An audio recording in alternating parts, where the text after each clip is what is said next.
Welcome back to Emma Russell's studio. I am Emma and this is my studio. It's my home studio.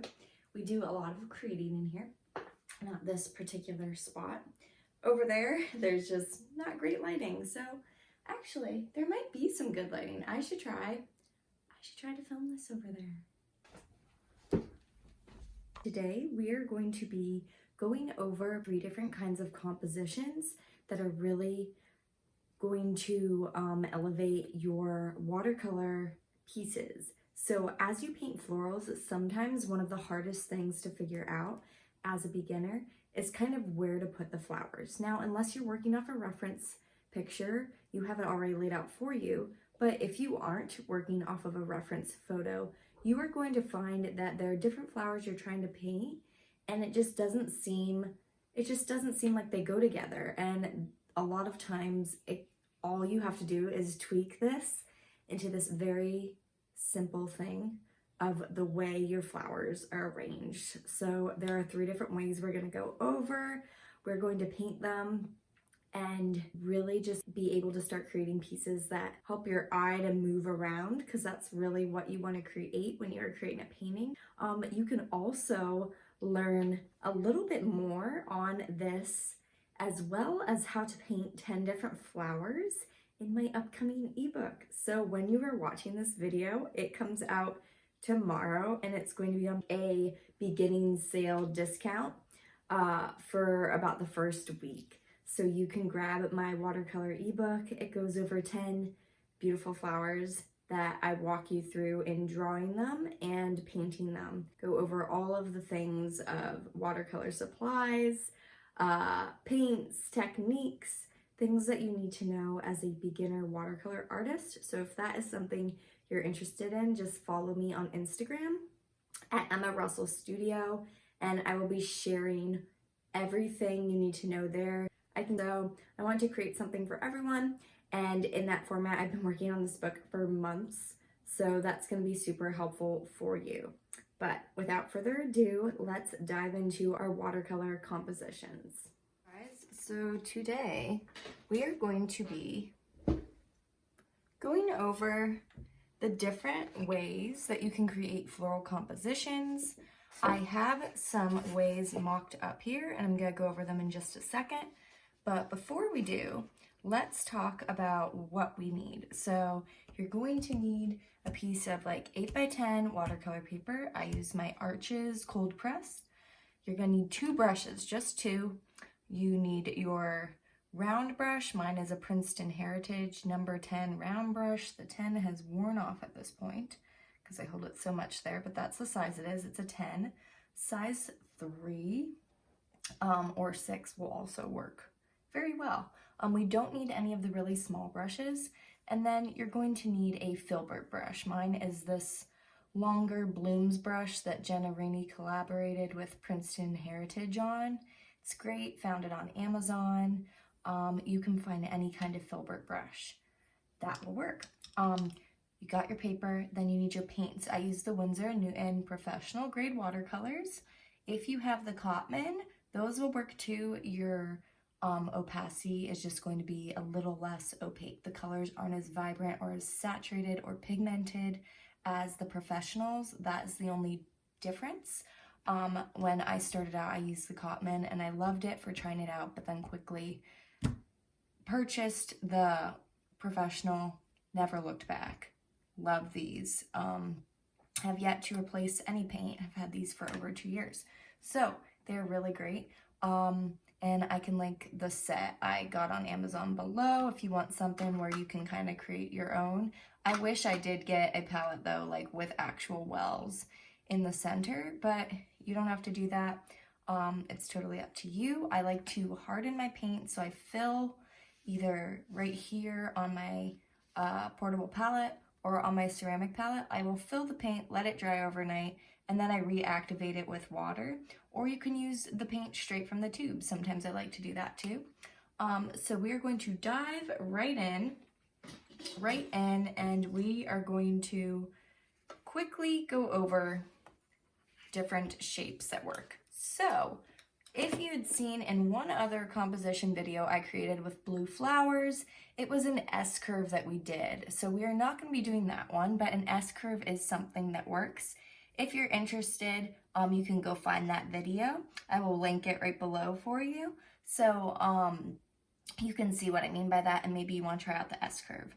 But we're going to be painting two different kinds of flowers. We are going to be painting some daffodils and cactus flowers with the little parts of the cactus. So there are three different kinds of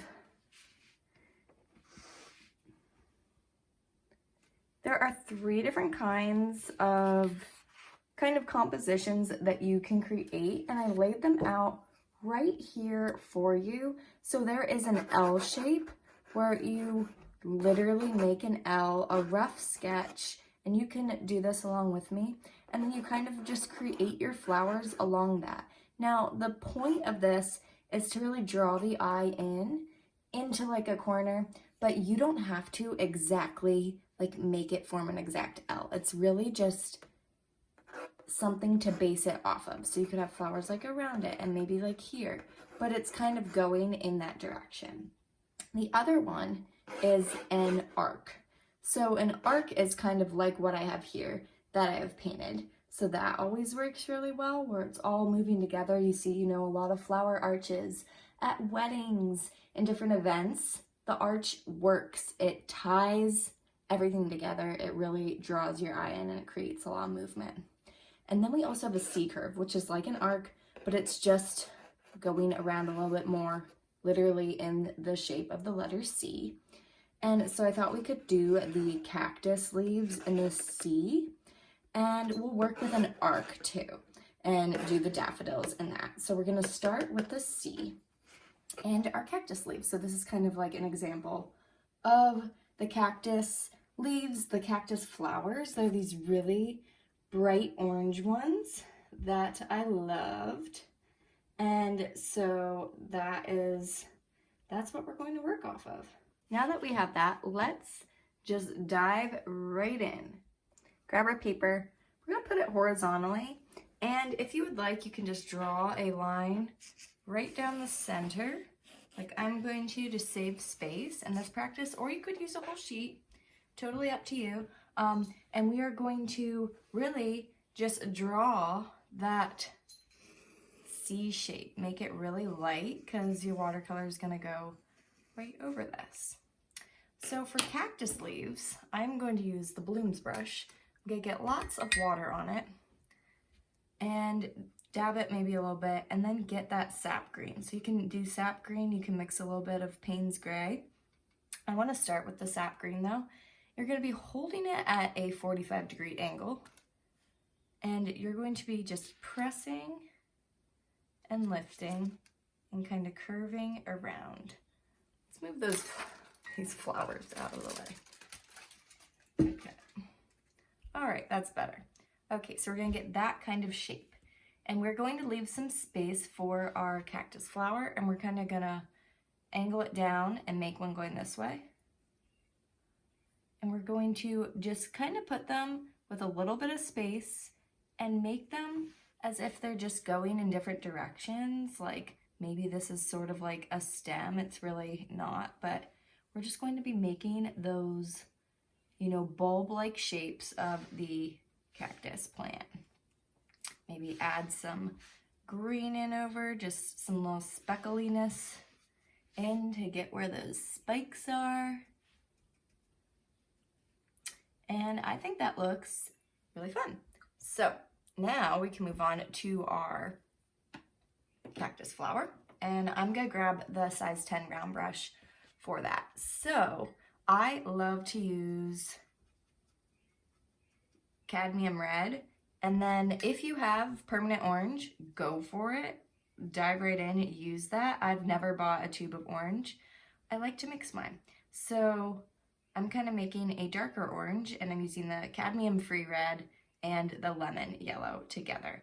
And you can kind of just play it by ear of how much you want. You might need to keep dabbing the water off your brush as you mix it, just so it doesn't get so watery. And then just make sure that your brush is really really covered in that. And we are going to kind of make these really pretty orange cactus flowers. Now they're kind of like daisies in the shape of the petal, but they have like this little green part on the bottom. So we're gonna just leave some space for that little green part and just start to press and lift, leave a little white space. It's okay if it goes on your cactus stem. That is the whole part of these really loose watercolor florals. And we're just going to keep making those, because this is where we're gonna put the bottom part, and just have them fan out. It's okay if you get some paint here on the side, and then maybe just extend them down a little bit so that they meet. Now after we do that, we're gonna go in with our green. Now I have some mixed up over here. So I just mixed sap green with Payne's gray to get this really dark green. And then I'm going to just like dab that in, use the point of my brush there on the bottom and get that bottom part there. And at this point, since this cactus leaf is kind of dry, I want to kind of just outline it a little bit and go in with the cactus spots. And then that looks super, super fun. So let's start with that stem part down here, and we'll create another orange cactus flower.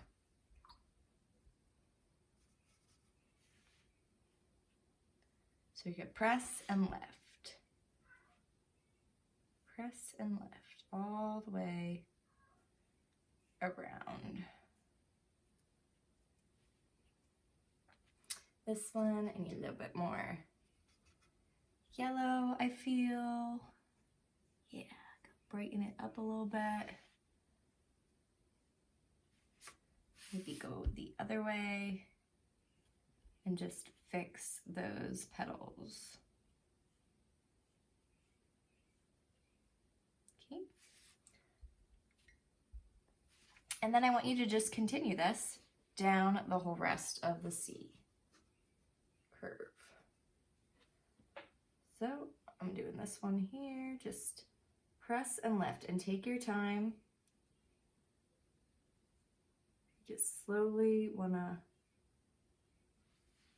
grab these. Angling your brush is the key, and then just really pressing down and getting that color onto the paper.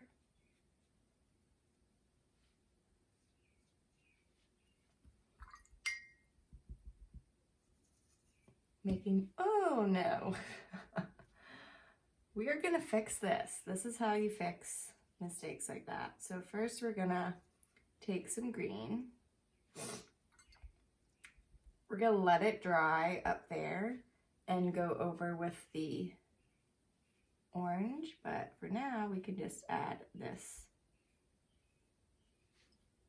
right here. Everything's fixable in watercolor. If you want to get really crazy, see, this is already dry a little bit, but you could re-wet it and dab it, but I just don't want to do that, so I am not going to.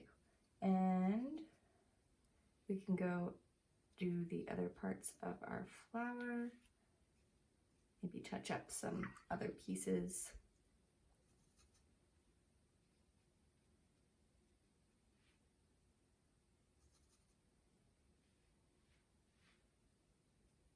Go in with those spots.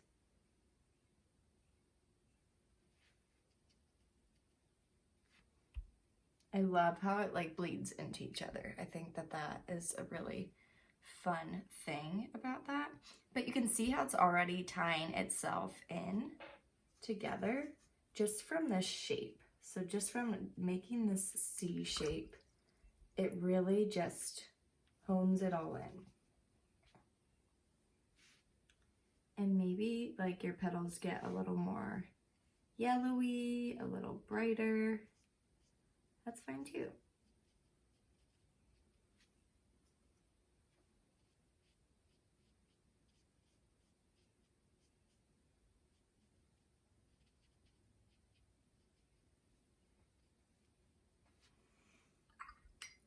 And I'm going to put one more over here, and then we will do our arch with our daffodils. I really love this bright orange. color of the cactus flower.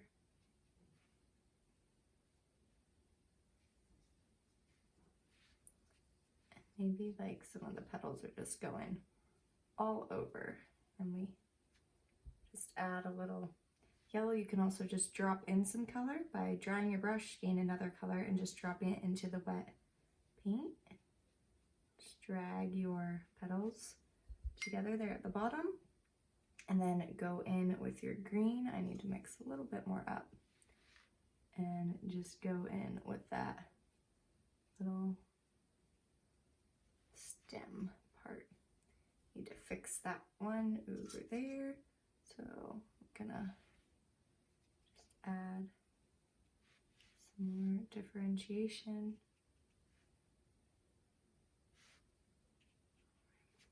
So to fix that last petal, now that it's dry, I'm gonna just go in with a little bit darker orange and just go right over it.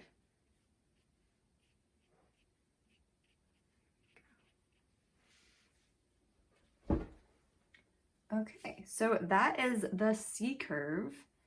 And now let's make our way to the arch. So let's draw it out a little bit. We're just going to loosely draw an arch, like starting from here and going there. And with our daffodils, what we're going to do is kind of have them all going in that direction. So they're gonna have like this buttery yellow in the center that I mixed yellow ochre with a little lemon yellow.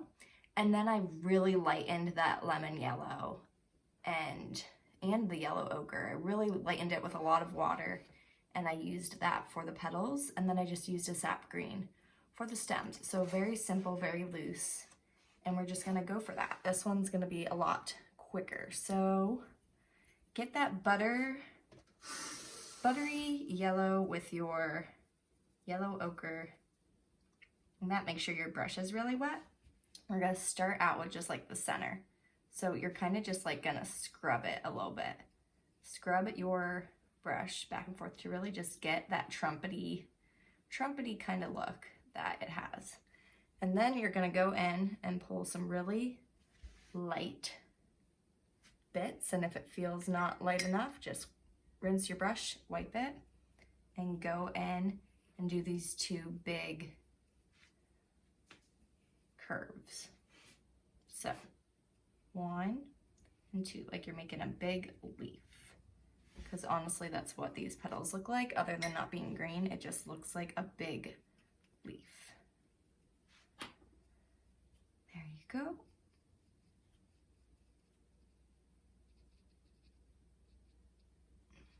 So there is one, and then we can make that little stem. So let's go with that sap green and just create a nice stem. It's okay if it touches it a little. I'm just gonna make that go down.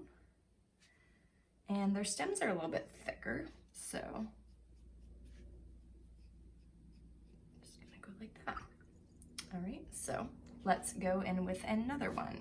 So grab that buttery yellow ochre mixed with lemon yellow, and maybe have one come off to the side a little bit. I like to even sometimes do the centers. So maybe we'll have one over here, and then we'll have one over here. And I'll do the centers first so that I'm like keeping the one color on my brush, and then I'm going in with that lighter one for the petals. So, you know, start out, go in. This will dry lighter too, so if it feels like it's a little dark, and you feel like it might be too dark, don't worry, because it probably will, it will lighten as it dries. It's never gonna be as saturated as when you first paint it. Now we'll have this petal going down. This one's gonna go up, so you wanna angle it this way. Right, and let's kind of make one that's going down but a little bit hidden there. And this one, since that butter yellow part, which I wanna just liven up a little bit with a little more yellow ochre. And we can go in with some more yellow ochre in a minute. Just kind of over there, maybe down here around the edges to really just define that. My cats are in here, so if you hear noises, That's it. We're gonna angle it this way, press, and then turn it the other way and get that point. We're gonna go from here and go up to the right. We're gonna get 2 more petals in here, one going this way, and then one going down like this. And then we could, you know, extend that little bit of the trumpet part. Darken over here. See how like pretty it is and how well that flows together? So let's create a little bit more stems and we will finish this up.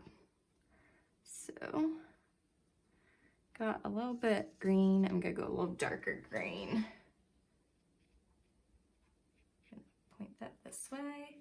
It's okay if it blends in. If you don't want it to though, just kind of either wait for it to dry or just leave some space between the wet watercolor. But then we have our arch. So we have our C curve and our arch that we created. Those are 2 of the 4 ways really that create some really cool compositions, and you can practice this with any flower.